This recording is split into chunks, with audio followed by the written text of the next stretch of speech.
জুলাই অভ্যুত্থানে কতজন মানুষ আসলে মারা গেছে এটা আমরা মোটামুটি একটা পরিসংখ্যান পাচ্ছি, কিন্তু এটা অ্যাকুরেট তথ্য না।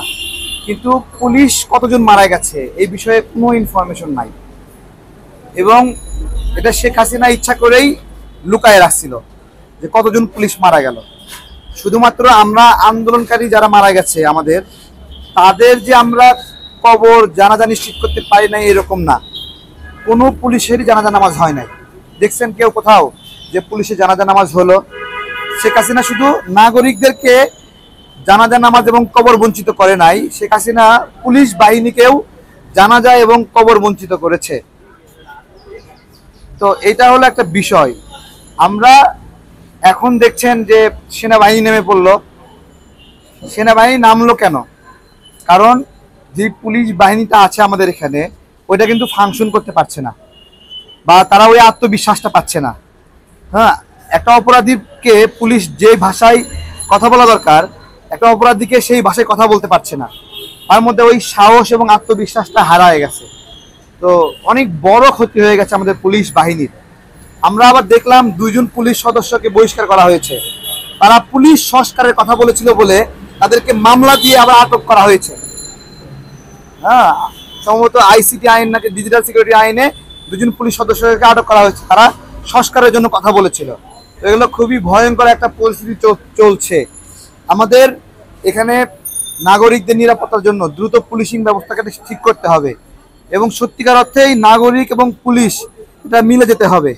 কমিউনিটি পুলিশিং যেটাকে বলে, নাগরিকদেরকে সাথে করে নিয়ে পুলিশিং যেটাকে বলে। পুলিশ যেন আর নতুন করে মাদক ব্যবসায়ীর সঙ্গে বন্ধুত্ব না করে, পুলিশ যেন জুয়ারুর সঙ্গে বন্ধুত্ব না করে। আমি দেখলাম আমার বাড়িতে এসআই পরীক্ষার পরে 3বার ভেরিফিকেশন হয়েছে, 3বারই পুলিশের সঙ্গে মাদক ব্যবসায়ী আসছে। তো আমরা এই পুলিশটা আবার নতুন করে চাই না। দরকার হলে পুলিশের বেতন আবার বাড়ায় দেন, তারপরেও আমরা একটা সৎ পুলিশ বাহিনী চাই। আমাদের বাংলাদেশটা দীর্ঘদিন আমরা অনেক কষ্ট করছি, এই কষ্ট থেকে আমরা যে বিপ্লবের মাধ্যমে মুক্ত হয়েছি, এই পুলিশ বাহিনী যদি ঠিক না হয়, র্যাব যদি ঠিক না হয়, তাহলে লাভ কি? কোনো লাভ নাই। মানে এমন বিষয় ছিল যে পাসপোর্টে আপনি পাসপোর্ট রিনিউ করবেন বা পাসপোর্ট আবেদন করবেন, তো আপনি একটা ফি দিয়ে আবেদন করছেন। যেই পুলিশ তদন্ত করতে আসছে, ও চোখ বড় বড় করে রাখে, হাত পেতে থাকে ওকে কিছু দেওয়ার জন্য। তাদের মনে পুলিশ ভেরিফিকেশনে তারা টাকা খাবে, এটা তাদের ন্যায্য অধিকার, এরকম একটা অবস্থা হয়ে আছে। তাহলে পাসপোর্ট আবেদনের সময় ভেরিফিকেশনের ফি নিল কেন? এরকম প্রত্যেকটা জায়গায় মানে তারা মনে যে করে ঘুষ নেওয়া তাদের জন্য বৈধ, এই জায়গাটা থেকে আমাদেরকে উতরাতে হবে। পুলিশের বেতন বাড়ায় দেন, আরও বাড়ায় দেন, এবং যে বেতনে চলে একজন পুলিশের, ওই বেতনে চলা সম্ভব না। আমি বলছি কেন সম্ভব না। একজন পুলিশকে বিভিন্ন ইমার্জেন্সি সময়ে দ্রুত একটা জায়গায় যেতে হয়, সেই সময় সে পাবলিক বাসে চলে যাবে না, তাই না? রাত দিয়ে যে ডাক আসে, এগুলোর আলাদা সার্ভিস চার্জ কোথায়?